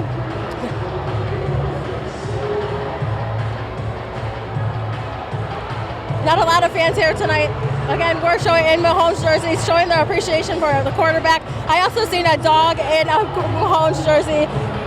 Now you can see it's packed here wall to wall. There are some fans in the main area of Power and Light District, but some fans are also partying in the bars, celebrating a Chiefs victory.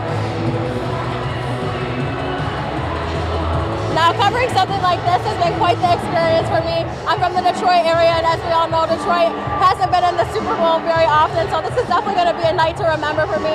And I think Marissa and Lucas, a lot of people are going to be either late to work tomorrow or going to miss work because the party is not going to die down here anytime soon in Kansas City.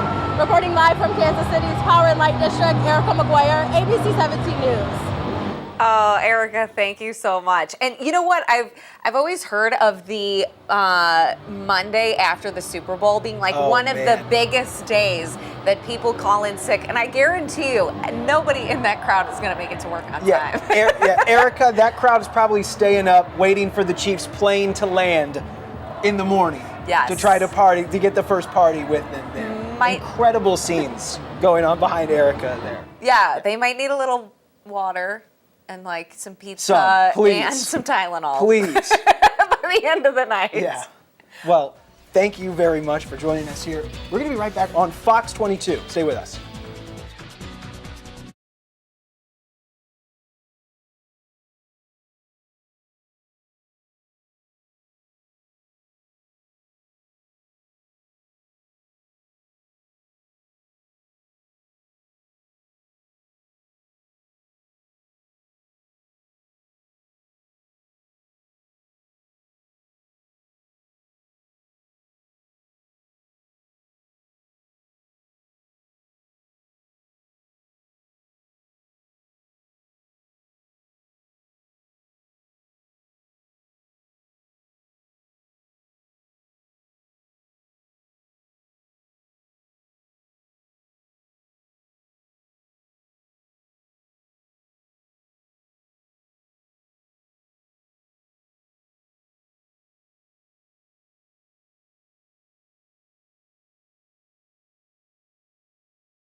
am not going to get sick of saying this. The Chiefs have just won Super Bowl 57 in Glendale, Arizona. Thank you for joining us tonight. I'm Marissa Holloway. You know, it's not so bad to hear it either, so say it all you want. Keep going. Keep it up. I'm Lucas Geisler. Thank you for being here tonight. We will have plenty of Super Bowl coverage tonight. We got crews in downtown Columbia, at Academy Sports in Columbia, even Kansas City, where you are looking live right now, where the party is not going to stop. No, it's I not have going a to feeling stop. it's only just begun. It's only just begun. You're right, of course, as well as Glendale, Arizona, where we have been all week covering this major event, really for the state of Missouri. We're going to turn things over first to ABC 17's Chanel Porter with highlights from the game. Chanel, what a game it was to have any highlights for.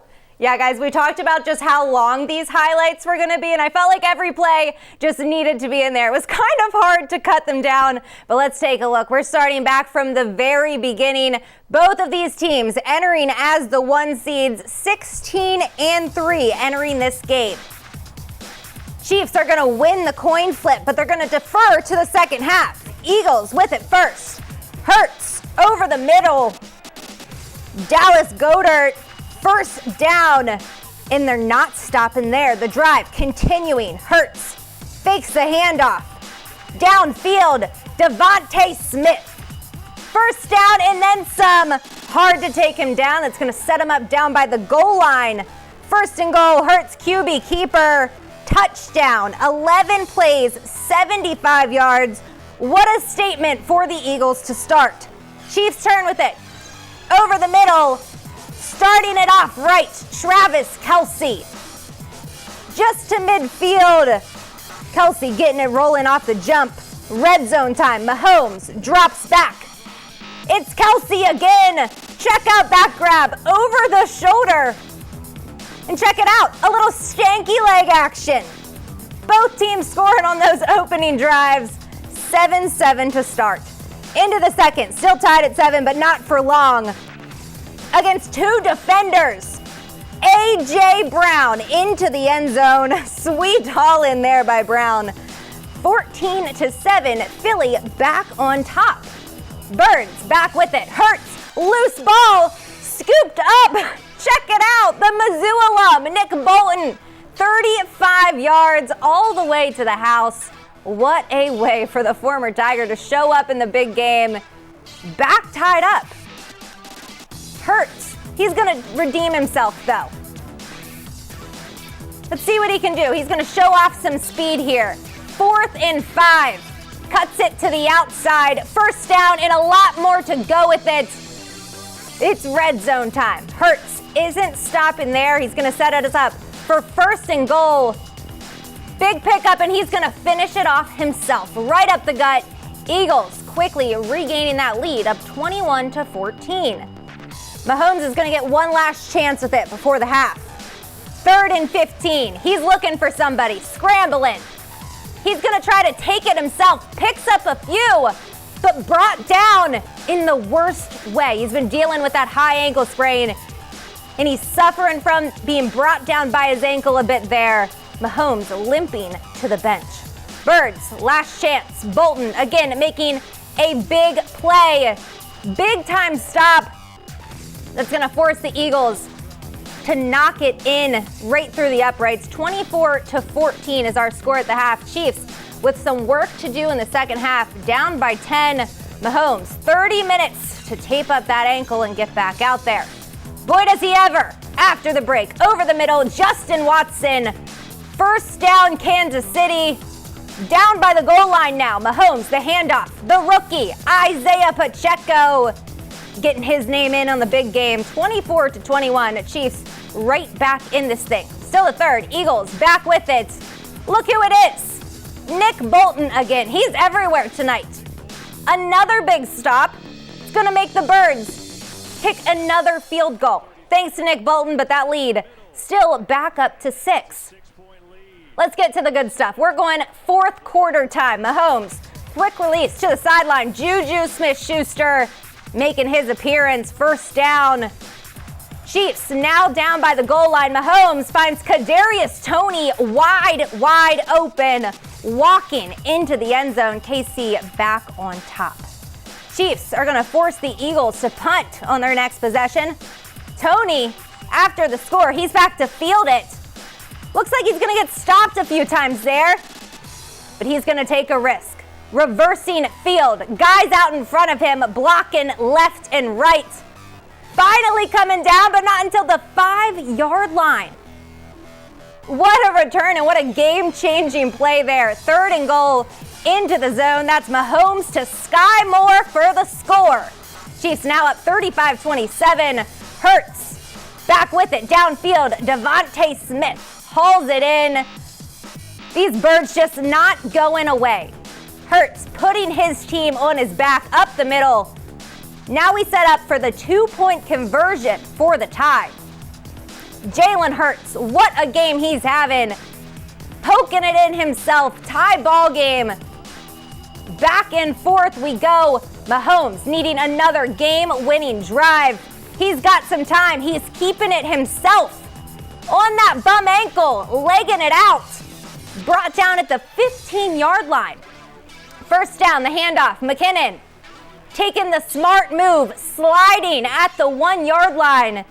KC running that clock down a bit. It's going to set up Harrison Butker 27 yards out, knocks it right through the upright. The Kansas City Chiefs with the second half comeback. Remember, they were down 10 at the half. Patrick Mahomes, we didn't know whether he was going to be ready to go or not, but sure was he ever. They secure their second Super Bowl win in 4 seasons. A lot of grit there from Patrick Mahomes. Let's hear what he has to say. Yeah, I told y'all this week there's nothing that's going to keep me off that football field, and I just want to shout out my teammates, man. We challenged each other. It took everybody to win this football game. So shout out my teammates, baby. We're Super Bowl champs, baby. Let's go.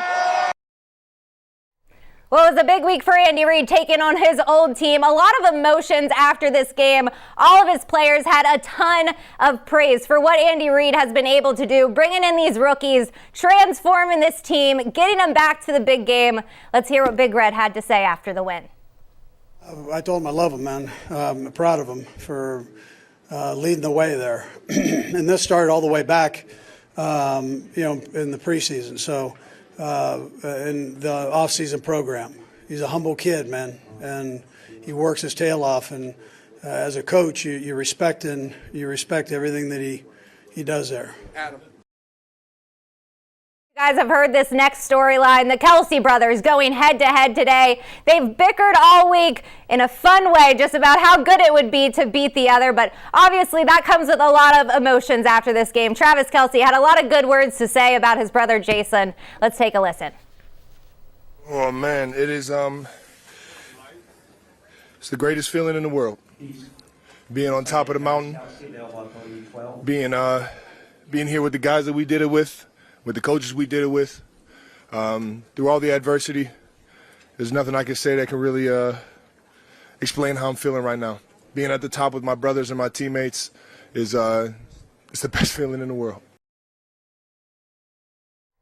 A ton of emotion there from the Kansas City Chiefs, and rightfully so. Going into this game, they were doubted. They were not picked by any of the sports analysts before the game. They were not picked before the season. They weren't even picked to really win the division in the AFC West. Let's check out ABC 17 sports director Natalie Jones. She was at the game today. She's live from State Farm Stadium in Glendale, Arizona.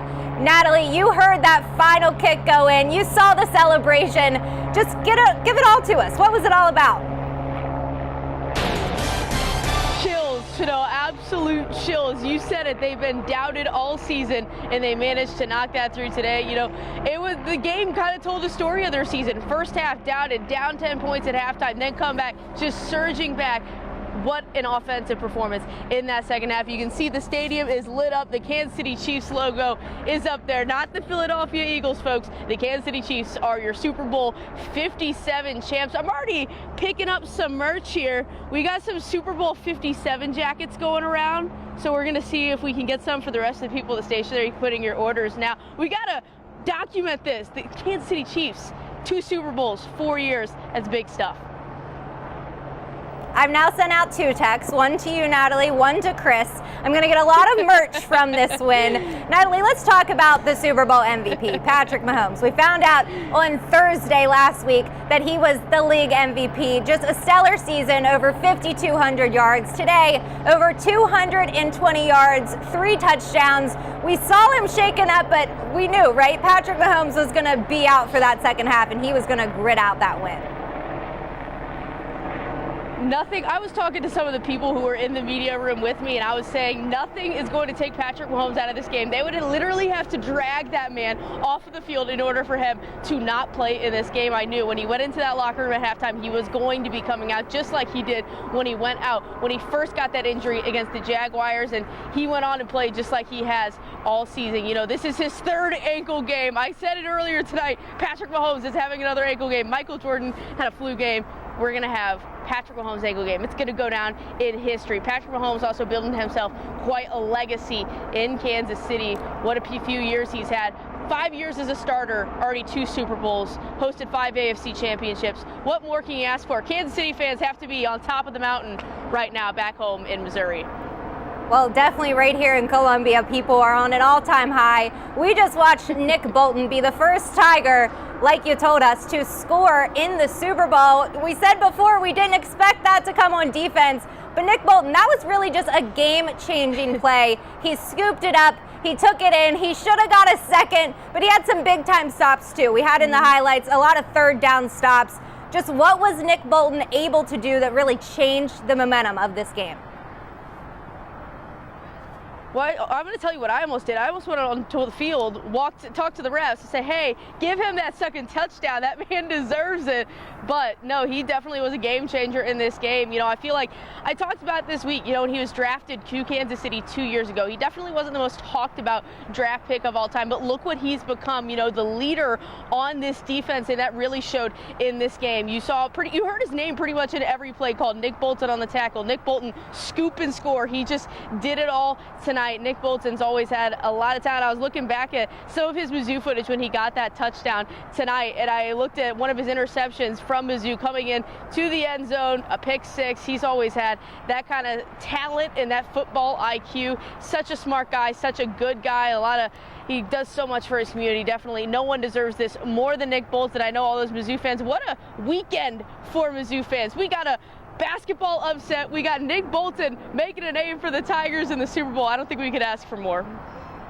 Looking back at this stat sheet, Natalie, I feel like we all knew Travis Kelce was going to come out ready to play, right? Playing against his brother. We knew that from the jump, but these young guys going into this year, we talked about training camp. We talked about them coming in, kind of having to figure out who was going to be the guy without Tyreek in this lineup. We saw Sky Moore, Kadarius Toney, Isaiah Pacheco. They all stepped up just so big on their new team. Just how did they change what the momentum of this game was like?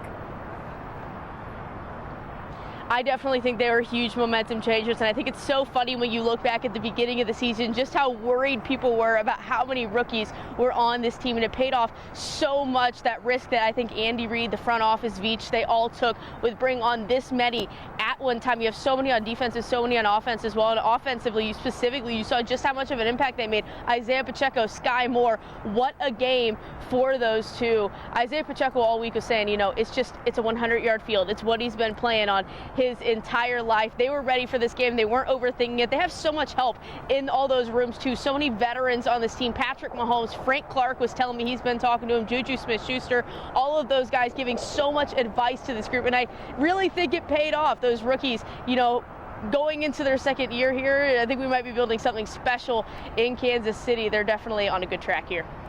We've listened back to those post-game press conferences. I feel like the best thing was just nobody was taking the credit. Everyone was deferring it to the next guy. We heard Juju just give all that credit to Kadarius. We heard Patrick give it to Travis. Travis back to him. What was the energy like through these guys all season? Just really praising one another, and especially praising their head coach, Andy Reid.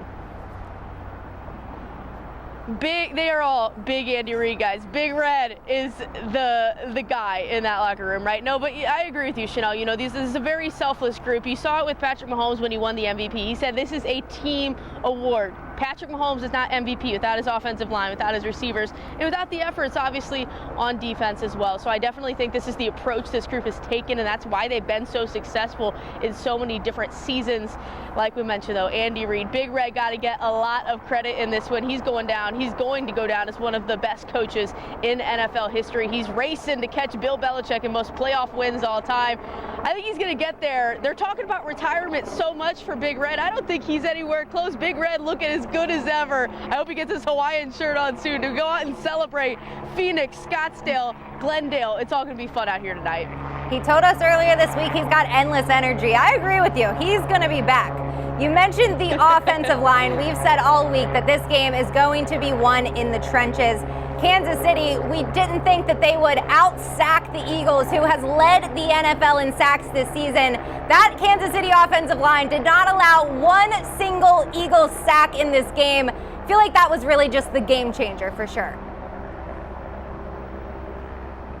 You have to give so much credit to this offensive line. They kept the jersey clean for Patrick Mahomes for the most part, and that's all you got to ask for. The only stumble that they really had there was Patrick Mahomes going down with his ankle, but look at that, it all turned out okay.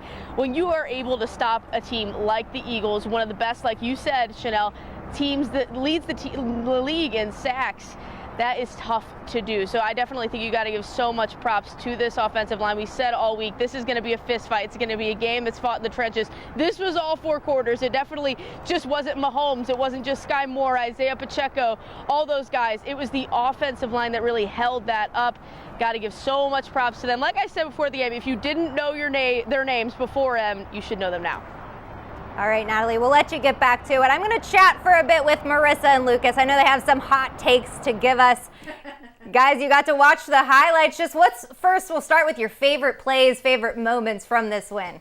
You know what? I think this whole game, I was trying to not be stressed out, but it's like the minute I would feel confident about the Chiefs, it just flipped back and forth the whole time. I mean, I can't really remember a game that was like this close, this intense the whole time. That's why the highlights were 6 minutes long, right? I know, but gosh. So, I mean, I feel like, many of us will probably remember the last Chiefs Super Bowl win was a fourth quarter comeback win. Yeah. That was another game where the Chiefs were down and needing to come back and got a huge play out of Tyreek Hill. A couple things that I want to say to your point, Chanel.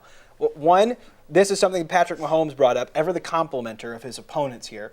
Jalen Hurts, what a beast. I mean, what wow. a beast of a person. You That throw right there to AJ. That throw to AJ Brown is when I thought the Chiefs are in trouble. Yeah. This guy, there's no stopping him. He was throwing it, he was running it, he was doing everything out there. But this is the play. That's probably the favorite one right there. Oh my gosh. Nick Bolton getting the ball out of Jalen's hands. Representing Como. Yeah, running it back. Pride there.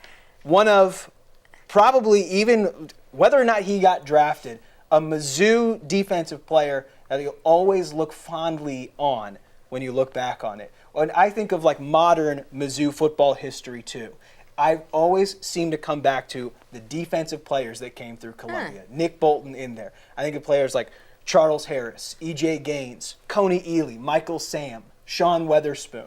These are people, at least in my time in following Mizzou, will always be sort of standout leaders of the team. And Nick Bolton is one of the tops there. You know, Natalie Jones, someone who covered the team, covered Nick Bolton when he was in his time in Columbia, and talking about just one of the most intelligent football players and people that you'll find in covering it. And it was phenomenal to see him just ball out on the big stage there. I know. Balling out there. And I mean, just the energy, the atmosphere. Here in Columbia, it's been wild, but Kansas City is absolutely out of control now. I think that the official term for it is scenes. Okay. All right. Well, let's go out there live. Erica McGuire's been at Power and Light in Kansas City, which is kind of like, you know, the place to be. The place to be. Watching right the game tonight, Erica. It's Nia Hinson with and as well. Nia Hinson there what's going on? too. Guys, just how does it feel right now there?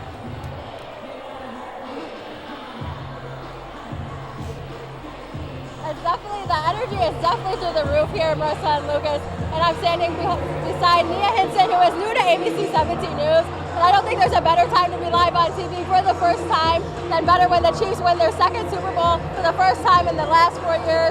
And I definitely will say that this has been an experience for me and Ania to remember. She's from California, I'm from Detroit, and it's nice to see the Chiefs win the Super Bowl here in Kansas City's Power and Light District. How has that experience been like for you? We've seen a pizza crowd surfing earlier tonight and a man crowd surfing here in Kansas City's Power and Light District.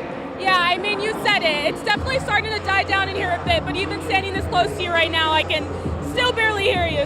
And you can definitely tell this one was a memorable experience tonight for the Chiefs fans. You know, coming off a tough loss last year to the Cincinnati Bengals in the AFC Championship, Patrick Mahomes' ankle injury, they weren't really too sure what they were going to get out of him. So it was definitely cool to see the team pull together a win and see this crowd erupt. And I got to say, the fans here are something else.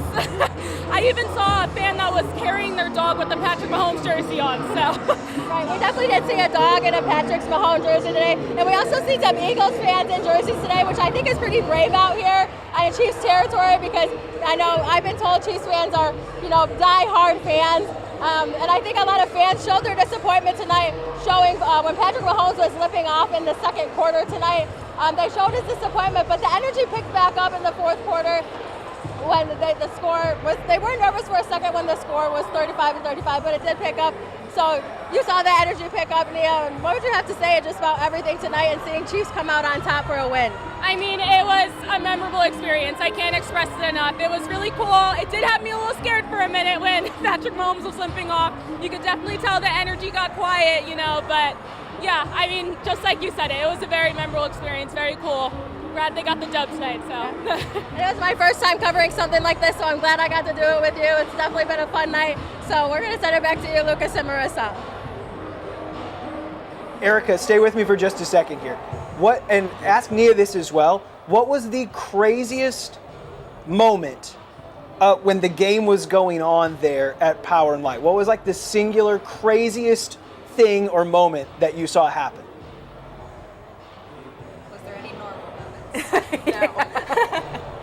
I think one thing that was really memorable for me is when it was, scored 35-35, and then, we came back to 38, and the crowd here went absolutely crazy. I don't think we could hear each other talk, but really throughout the whole night we couldn't hear each other talk. So, Nia, they're asking me, I know you can't hear them right now, but what was one of your memorable nights here, being here all night long? Honestly, probably the moment they won. The whole crowd just erupted. There were fireworks. We had someone pouring champagne, I know you mentioned earlier. So yeah, just the moment, just how quickly everything changed. I mean, it was insane in here. You couldn't hear the person standing to the left or right of you. So. Right. And also, I think seeing the pizza crowd surf tonight was pretty memorable too. I haven't seen that, and then like you mentioned, seeing the champagne being poured on fans. Yeah, so I love the story about the crowd surfer as well. That's great. Also, the champagne pouring. The upper deck champagne. A touching tribute to Brittany Mahomes as well. If you remember, Brittany Mahomes did that last year when the Chiefs were in the playoffs. Poured alcohol on people below her in the game. So, wow, what a tribute. I feel like it's one of those moments you can't get mad about, right? You get a champagne poured on your head. In this environment, I think you have to be prepared for a drink to spill on you at some point. An umbrella. Yeah. Erica, Nia, Leila Bryan as well, thank you all so much for your coverage there. Of course, we'll probably be checking in to see what Kansas City is looking like throughout the night, though. That's great stuff, though. It's not going to die down, so I think we'll be able to check. You know what's incredible hearing? Like, it's definitely died down a little bit. That made me laugh when Nia said that. It's dying down. I'm like, they can't hear. You hear? Like, I was, from what I was hearing, I'm like, that's the party. It's the party of the night. Yeah, and I mean, pretty much, it was probably like 40 minutes ago, they kind of panned down to the crowd, and we could see they were saying there were some people in Eagles jerseys there. Didn't see any of them there after the game. I think they were pretty quick to get on out. Yes. Yeah. Oh, man. That is and good people stuff. Also pretty quick to get on this new merchandise.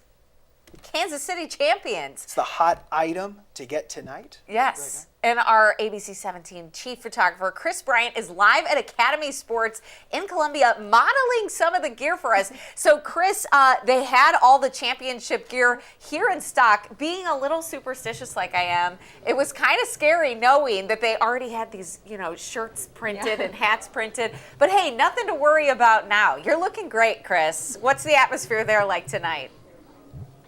Well, Well, and just to rub it in a little bit, you know all that Philadelphia gear that they had bought? Chanel, they're going to have to return all those and throw them away. So that Philadelphia gear is never going to make it. But Marissa, check this out. All Red Kingdom has got fresh gear tonight. Brand new shirts. Here we go. I'm going to pull this one out right here. Super Bowl champions. Coming on down this way, Ethan Hines is with me. Chiefs Kingdom. Super Bowl champions. 3-time Super Bowl champion shirts. Party in the Castle. And in case you're missing it, these really lovely headgear right here. So the doors open about 9:30 tonight, and there was already about 10, 12 people outside ready to go.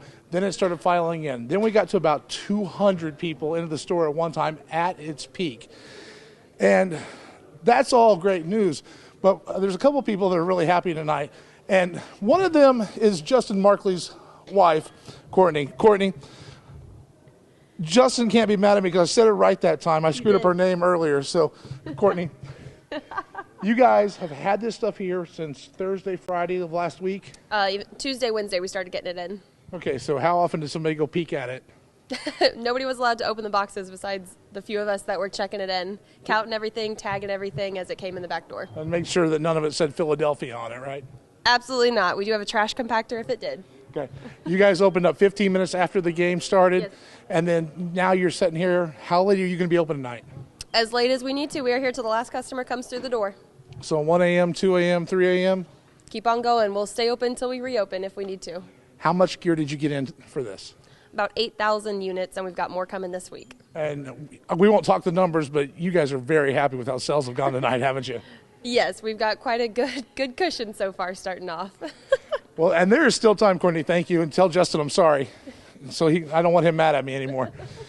So, guys, 8,000 pieces, and that's not all. There's still plenty here. Check out these boxes down here. There are still more than what you're seeing out here already.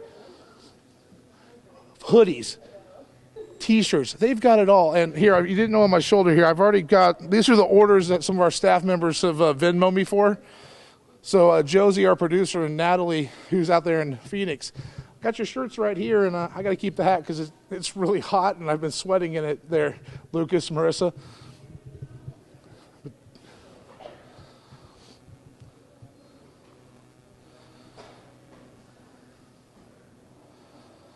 $3X. Check that out. Super Bowl champions, guys. That T-shirt says it all right there. Yeah, Chris, you really can't put that License hat plate back covers, on the hats, shelf. Nobody flags. wants that now. It's yours. Chris, drop your Venmo. Yeah, no, I'm going to have to keep this, Marissa. I mean, it's just kind of gotten where it's gotten there. Yeah, and hey, Chris, I know earlier you were talking to some people shopping. You know, to the minute the game's over, to get in your car and drive on out there for the gear. I mean, you really want it. What were people saying to you?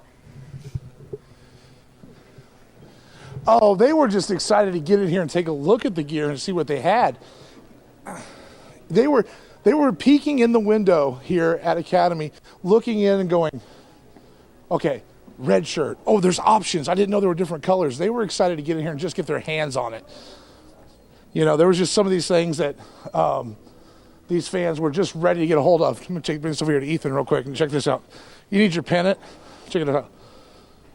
Got your pennant, your Super Bowl champion pennant. And this is the hat for a long-time Chiefs fans. You remember the old Marty Schottenheimer hats? I like those. Kind of a little retro. The old logo when they used to do that one.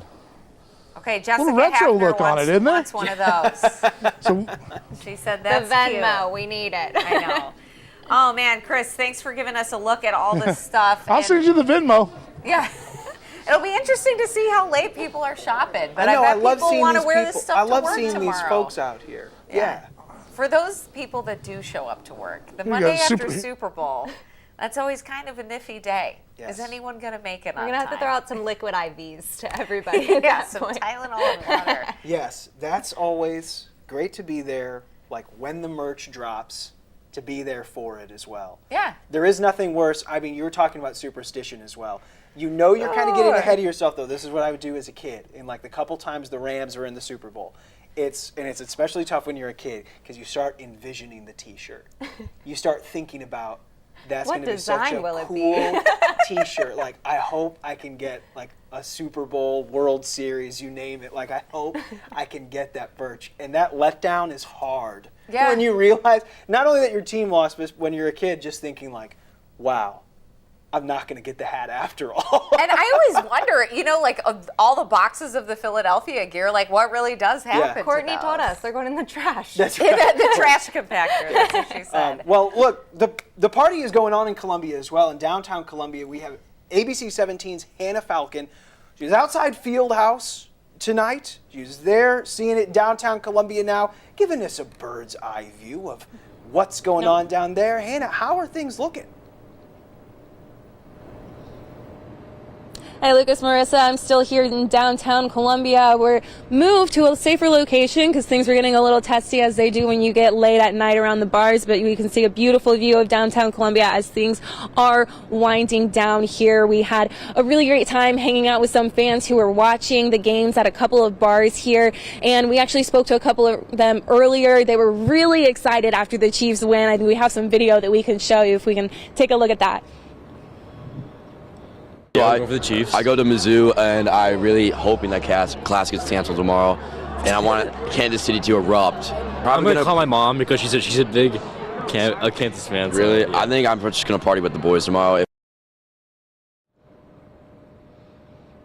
So yeah, as you can see, everyone was really excited down here. We were having a really great time. The energy was really great. Of course, as you get late, you do get a few people who get a little bit rowdy, and that's what we almost expect here when you get around all these bars and all these people who have been celebrating the Chiefs win. And then, of course, we did come across a few who were a little disappointed with the results, but you're always going to get that in a sporting event. Reporting live here in downtown Columbia, I'm Hannah Falcon, ABC 17 News. All right, Hannah, thank you so much for that.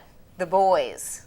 Partying with the boys. I thought it was sweet that the other kid said he was going to call his mom. Yes, that is a good idea. Whether or not your team won or even played, Call your mom. Call your mom. Tell her calling you your mom's love her. a good idea. Yeah. All right.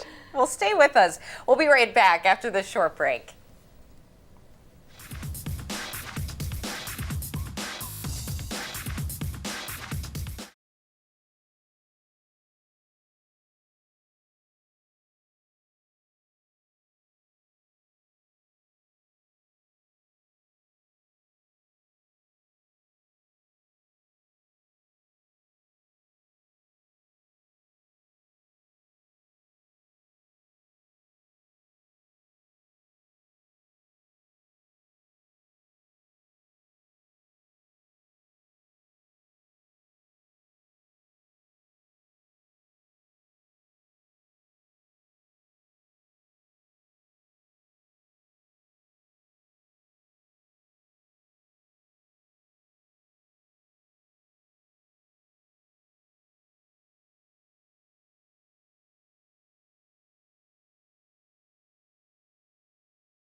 We're coming off quite a beautiful day. If you were outside at any point this afternoon, we made it up into the 60s. It was definitely comfortable, and right now, winds are fairly calm. Temperatures are still in the upper 40s, so it managed to be a perfect end to our weekend, of course, capped off by that nice Chiefs win. I'm tracking temperatures very similar tomorrow. It's going to be a little chillier in the morning as we're dropping off down to about 32 degrees. We'll have partly cloudy skies.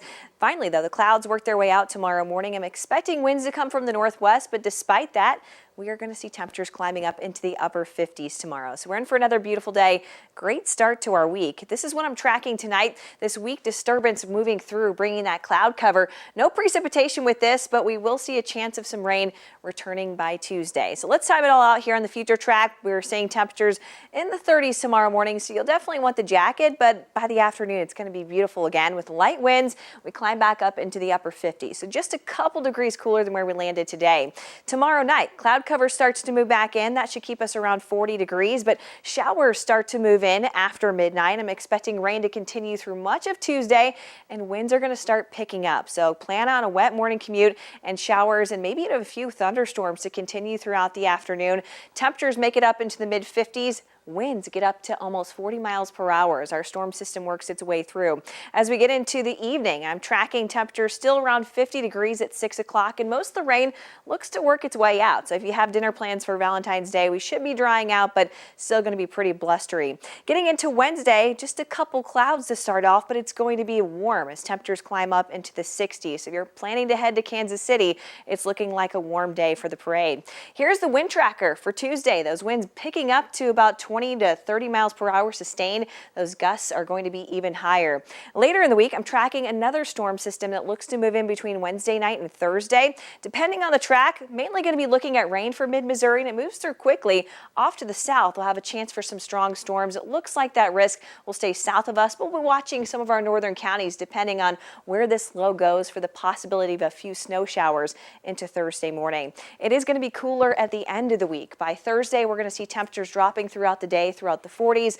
Chilly end to the week in the 30s on Friday, but we can look forward to another mild weekend. Gosh, beautiful weather here today. Beautiful weather in Glendale, Arizona for this game today, I'm too. sure Natalie's been soaking it all up. Yes, she's been in Arizona all week long. Joins us now live again from Glendale. Hey, Natalie, how's it going? It's going great. It's gotten a little cold. I'm not going to lie to you guys. I need to get that sweatshirt out that I bought back in there. But it's preparing me to come back to mid-Missouri. So I'm going to be happy to see you guys very soon. Well, Natalie, we just heard that Chad Henne has announced his retirement. I feel like everybody's trying to force Andy Reid into retirement, but we knew a retirement was going to come from somebody. Chad Henne stepped up big when Patrick Mahomes went down against the Jaguars. He led them down the field for a score. Just kind of recap us what all he's done in the NFL. I'm so sad that I won't be able to say anything is possible in my sports box ever again when Chad Henne comes back into this game. He just posted on Instagram, Chanel, you pointed it out, calling it a career, capping it off with an ice cold Bud Light and another ring. So he's going to be celebrating tonight, a well-deserved celebration for Chad Henne. What a career he's had in Kansas City. He's been an institution in Kansas City for so long. I know Patrick Mahomes says he's learned so much from that man as well. He's Super Bowl champ. What a way to go out. If I want to go out on my career on any note, I'd say I'd want to go out that way. Well, looking back at dynasties, we've really talked all week about if the Chiefs are building the dynasty, if they're not. What are you guys thinking? That word has been thrown around quite a bit this week. Yeah. You got to do 3, in my mind. You've got to win. Repeat next year. You've got to win 3 and 5.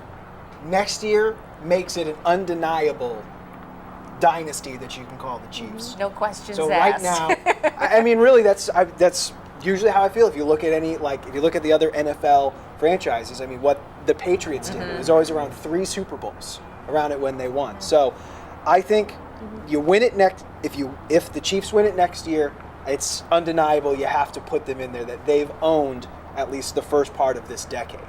But it's not an easy task to do that. I mean, think of all the other great quarterbacks that are only in their conference alone. You think Josh Allen wants a piece at the Super Bowl? You think Joe Burrow wants a piece at the Super Bowl?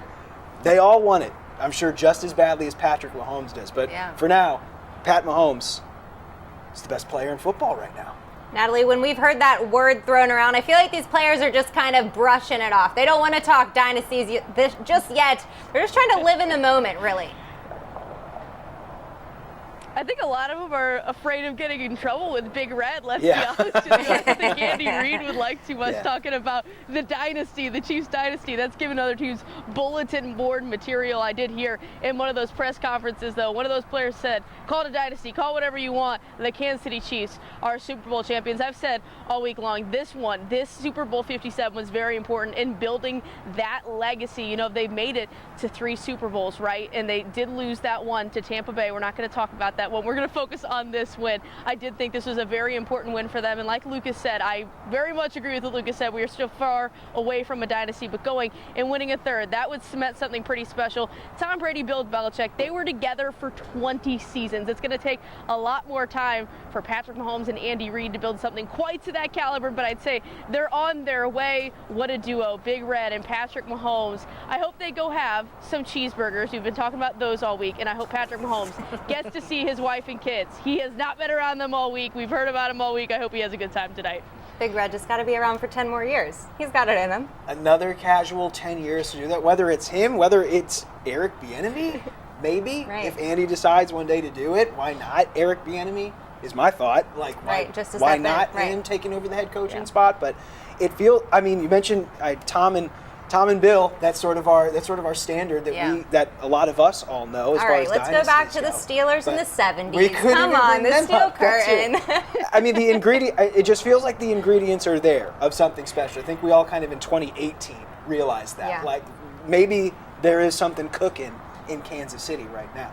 I do want to ask Natalie. I'm going to put you on the spot a little bit here. I mean, you've been chopping wood for like 8 days in Arizona now. I mean, just bringing us some really great stuff throughout Super Bowl week alongside Chanel as well. I mean, doing all of this. From what it's like, what's your big takeaway after this experience on the Kansas City Chiefs, on the Super Bowl, and what they're doing right now? What are you going to take away from this experience on the ground being there? I think the Kansas City Chiefs love being doubted. That is one of the biggest things that I've taken away from this week. I think they like being in that underdog role. They like thinking, hey, we are building something here. When people mention those dynasties like we talked about, the biggest thing that they all said was we are building. I think the Kansas City Chiefs are very well aware that they're building something very special, and I think that they know that these games, Super Bowl 57, what they do next year, hosting 5 straight AFC championships, all very important in building that legacy. And honestly, all week I've just been so impressed with how selfless this team is. They always praise the player next to them, praise the players on the other side of the ball, the offense, praising the defense, Steve praising the offense. There's a lot of love on this team. There's also a lot of Mizzou fandom. Nick Bolton, been so impressed with him all week. Definitely grateful to be here and grateful that I got to see it all. I've been grateful to be chopping wood for all those 8 days. What an awesome experience. I was going to say the same thing as Natalie, just the unselfishness from this team. You mentioned the game that Jalen Hurts had. Obviously, Patrick Mahomes said after the game that he doesn't want to take anything away from that game that Jalen had, even though he was the losing quarterback in this one. He was awesome. Yeah. Unbelievable. When he was running in the 2-point conversion to tie it, took a huge hit before getting in there. I mean, that guy was doing some incredible stuff out there. Yeah. Sure. Can we talk about how many beautiful balls that Jalen Hurts threw tonight? Oh my gosh, he launched it so many times. Everyone in the press room was like, oh my God, jaws dropping. If you guys know, there's no cheering in media rooms usually, but I heard quite a few whenever you heard Jalen Hurts throw the ball. So I definitely think people were impressed tonight. I think it's one of those things we knew Jalen was going to run, right? He's always good at that. We knew he was going to rush for a couple touchdowns. But he has those guys downfield, and it somehow felt like they were always open, and he was always just dropping the perfect dime. All they had to do was really stick out their hands, and it was right there. Right. An incredible opponent for the Chiefs to go up against in this one. Really the two best teams in football, I feel like. This year, the two teams that truly had put it all together on there. And it probably just on a few different margins, a few different units winning it. The Kansas City Chiefs offensive line just stepping up. I'm sure Natalie heard a lot about the vaunted Philadelphia defensive line the problems they might pose against the Chiefs offense and all the sacks that they've racked up throughout the year. 0 sacks given up. Where were by they? Kansas City. Where were they? That's a good. I think it's in those moments. It's just one unit matchup that decides some of these games in an incredible Super Bowl that we got to see today. It's the stuff that doesn't show up in the stats. On a really important note, Lucas. Yes. A parade coming Wednesday. Yes. And Natalie, I have to ask you a personal question before we go here. What was your favorite moment of covering this all week long? And don't say Rihanna. That was one of my favorite moments. Okay, Rihanna. I almost cried when Rihanna came out on stage. I was really Me too, got Natalie. emotional. I have to say, my favorite moment was actually coming here when I got to see the Super Bowl 57 logo all over the State Farm Stadium here. It was a bit of an emotional experience for me. Obviously, dreamed of coming to Super Bowl since I was a little kid. So I think that's really when it sunk in for me. I was like, wow, we're here. So amazing. And yes, I thought Rihanna was great tonight too. And the breaking news that she's pregnant.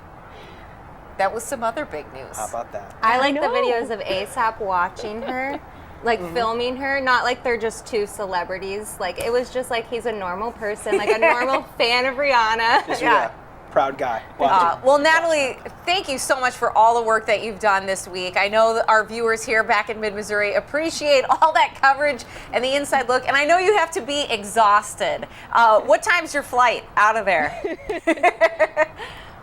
I'm leaving at 1 tomorrow, so I'm gonna get to the airport a little later than advised. Try to get a little shut-eye. Yeah. Well, we hope you have a great night of rest tonight. You earned it. Well earned. Thank you, Natalie. Like she mentioned, big parade coming up. We got to get ready for that on Wednesday. I know, so exciting. All right. Well, we appreciate you joining us this evening. And man, what a fun evening it was. How are we going to sleep after this? The Kansas City Chiefs, your Super Bowl 57 champions. Thanks for joining us.